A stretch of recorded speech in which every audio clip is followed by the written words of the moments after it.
یہ ایک اہم نکتہ غدیر کے بارے میں جس پر کم توجہ دی جاتی اور وہ دین کی تکمیل سے ہی مانی۔ آخر اللہ نے روزن غدیر دین کیسے مکمل کیا؟ اللہ دین کیسے مکمل ہو؟ یا صرف امیر المومنین کی وصیت کے اعلان سے دین مکمل ہوا یا نہیں؟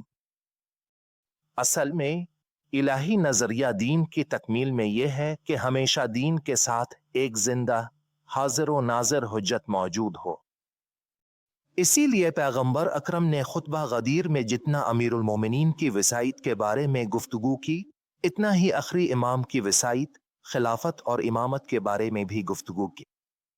غدیر کا پیغام آخری امام کے لیے پیغام ہے۔ اگر ہم چاہتے ہیں کہ غدیر کو عظمت دیں تو ہمیں چاہیے کہ غدیر کی واحد نشانی امام عصر علیہ السلام کے ساتھ اپنے تعلق کو واضح کریں۔ جس طرح پیغمبر اکرم نے خطبہ غدیر کے بعد اسی اونٹ کے کجاوے پر بیٹھ کر گریہ کیا اور فرمایا کہ یہ امت امیر المومنین کے مقام کا خیال نہیں رکھے گی، خلافت کو ان سے چھین لے گی اور انہیں گھر میں بٹھا دے گی، ان کی اولاد کو اذیت، ظلم اور ستم کا نشانہ بنایا جائے گا، یہاں تک کہ اپنے فرمایا لیکن ان کا ایک بیٹا آئے گا، اس کا نام میرے نام جیسا ہوگا اور وہ سب کچھ پورا کرے گا جو غدیر کے موقع پر لوگوں کی بیعت میں ہونا چاہیے تھا۔